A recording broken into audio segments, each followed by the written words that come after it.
Hey, and welcome back. Today is day 7. This is the final day of the Tony Robbins Comeback Challenge. I'm actually recording this a week after it ended because I haven't been able to keep up with everything and I'm working and yada yada yada. Excuses, right?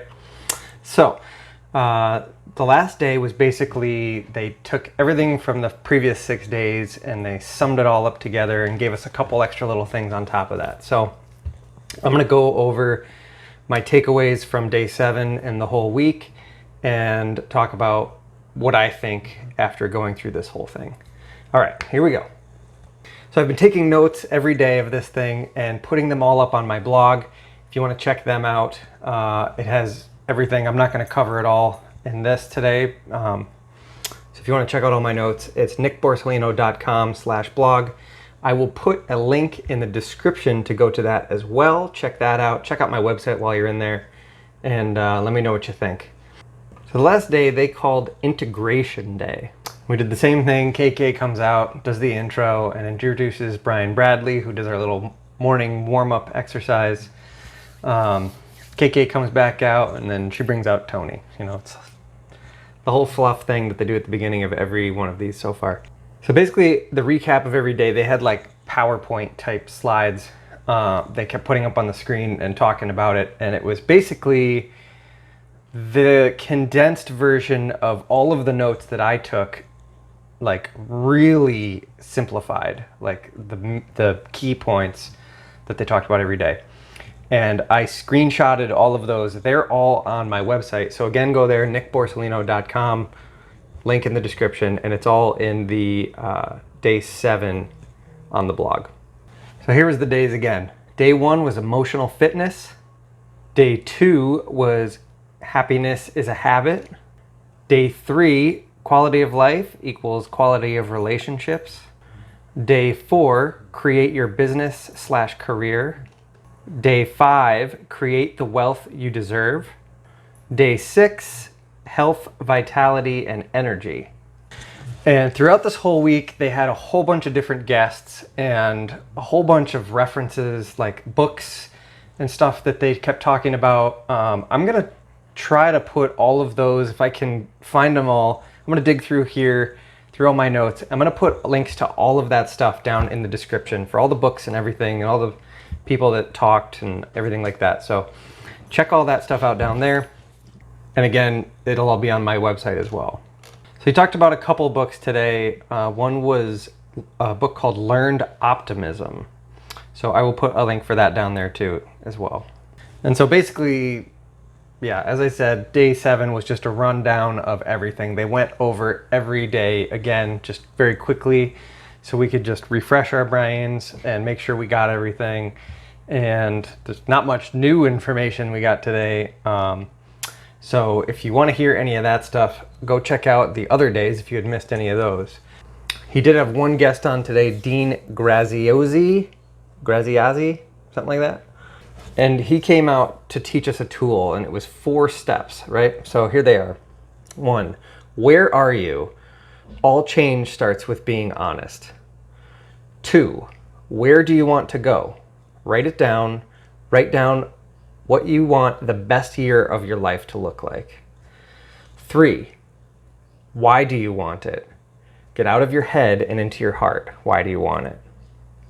And 4, how are you going to get there? What is the bridge? And he says you got to take next level actions to get next level results.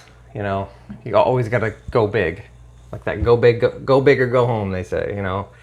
I'm not usually, you know, I used to be very much that way, like that strive to work harder, not smarter. And then as I've gotten older, I've learned how to work smarter, not harder. And one thing that really caught my attention was they were talking about it takes 7 no's to get a yes. So you have to ask somebody 7 times sometimes before you will get the yes that you want. I haven't tested that theory, but that's what they said. So actually, I do have a slide that has all of the guests from the week on there. So I'm going to put it up on the screen and I'll tell you who they all are real quick. So we've got Brian Bradley, Sara Blakley, Peter Mallouk, Ajay Gupta, Maria Menounos, Master Co, Anthony William, Siri Lindley, Karissa Kouchis, KK, and Dean Graziosi. They were all of the people, other than, of course, Tony and his wife, Sage. I don't think she's not on this either, but they were in here too. So yeah, day 7 was very uneventful. They were pushing the big event, this virtual event. They spent a lot of time pushing that thing. So anyway, here's my personal takeaways from this week. The first one is don't be so hard on yourself. I'm always super critical of myself, wicked hard on myself, and I need to not do that. So I'm going to try to get over that. They asked us on one of the days to pick a new emotional virtue, and I want it to be love. And that was like the first big one that popped into my mind. If I could just do life with love, everything would go better, I think. I got to get rid of my limiting beliefs. That's a big one for me. Everyone fears not being good enough. Like, that's huge. That's in therapy, that's the thing that comes up every week. It feels like, you know, I'm not good enough. So I need to get over that. Get out of your head and into your heart. They said that over and over and over and over and over. Stop thinking and start feeling. This one thing, I'm not sure how to pronounce it. Ho'oponopono, I think, maybe. Which is, I'm sorry, I love you, please forgive me, thank you. And me and Trish have been working that into our relationship, and it's been kind of cool where one of us, you know, does something or says something that we maybe didn't mean, or, you know, being a little snarky or something, and then we catch ourselves, and whichever one of us will say that, and then it's almost like we realize, like, okay, they messed up. You know, they're human. They didn't mean it. So that's been kind of cool. And we were talking to our therapist about it the other day, our couples counselor, and she actually threw in another line in there. So she does, I'm sorry, because she had heard of this thing. She knows very much about it. I'm sorry, I love you, please forgive me. I forgive you, thank you. I forgive you is the one that she throws in there. Clarity is power. They talk about that. They talked about that all the time in the 7 days, and that is my, like, bane of my existence, clarity, right? Like, I suffer from ADHD and anxiety, and clarity is like, I never have clarity of anything, you know? I'm a mess. So I don't know how I'm going to get that, really. I've actually been talking to my therapist, and I'm going to be talking to my doctor about seeing if there's something, you know, this is a problem that I've been dealing with my entire life, this ADHD and lack of clarity, and maybe finally, reluctantly, having to go to a doctor and find some other solution, because all of the things that I've done to try to fix it haven't worked. So not looking forward to that one, but maybe I will. Maybe it'll work. Another big one was the fiduciary. He kept mentioning getting a fiduciary, so I've looked into it. It's not very straightforward to find one, I found.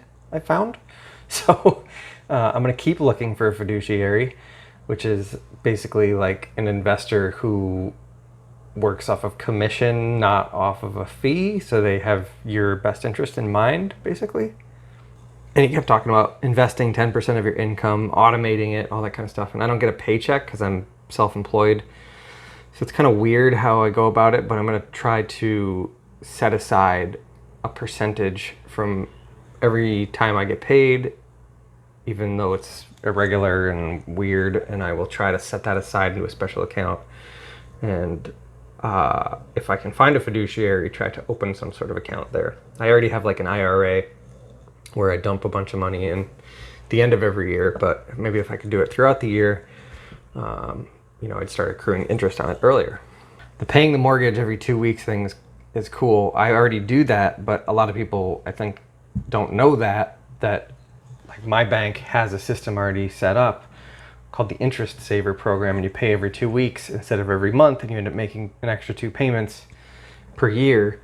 And your paying ahead on the interest, so it cuts the interest. It supposedly cuts like 7 years off of a 30-year mortgage. And meditation. So I used to be very good about doing it every day, and I've lost it, and I've been trying to get back into it again. But 10 minutes a day is what they recommend. So I've been trying. It's very hard when you're at home and there's other people in the house to do that, to find quiet space, but I'm still trying to do it. The food and coffee in the morning thing, holding off on that, having lemon water and celery juice in the morning, and I've been doing at least lemon water and holding off eating probably for an hour or two, and then having a light breakfast. So I'm doing at least partial of that one. Gratitude. Can't say any more about that. Gratitude. Complexity is the enemy of execution. Yeah, simplify things. The words you use change your biochemistry. That was a cool one. He talked about, you know, rather than getting angry and like, oh, why you gotta, you know, if you flip it and say, he uses this one where he goes, oh, that's interesting, when he's really upset about something. Because just like doing that, like by not getting angry and like using hateful words, by using silly phrases, it changes your biochemistry, can actually change your mood. The secret to life is giving. And if you give more than you ever expect to receive, you'll never have anything to worry about. All change starts with being honest. Next level actions get next level results. Yeah, and again, I'm going to put multiple links to all of the books and stuff down in the description. So check those all out. There's a bunch of really good books. The Magic of Believing, Men Are From Mars, Women Are From Venus, Think and Grow Rich, How to Be a No Limit Person, Money, Master the Game, Unshakable, The Path, The Power of Prana, Your Hands Can Heal You, Cleanse to Heal, and Learned Optimism. So basically that's it. I mean, I really enjoyed the week. It was definitely a challenge to set aside that time every day. It was supposed to be an hour and it turned into 2 to 3 hours every day. And then I was doing all these blogs and the videos, so it turned into like a full-time job for me to do that for the week. So yeah, but it was really cool. I learned some stuff. A lot of it was stuff that I've heard before, but the repetition of hearing it again and the way that Tony delivers information just kind of like resonated a little more. So it was cool. And now that I have all these notes and stuff, I can go back to this stuff and reread it, and you know, hopefully it'll sink in. So anyway, thanks for joining me on this journey in this last week here. And if you got anything out of this, go down there and hit that little thumbs up button. Leave me a comment. Let me know what you thought about this 7-day challenge. And if you haven't already, please subscribe. All right? Thank you. See you on the next one.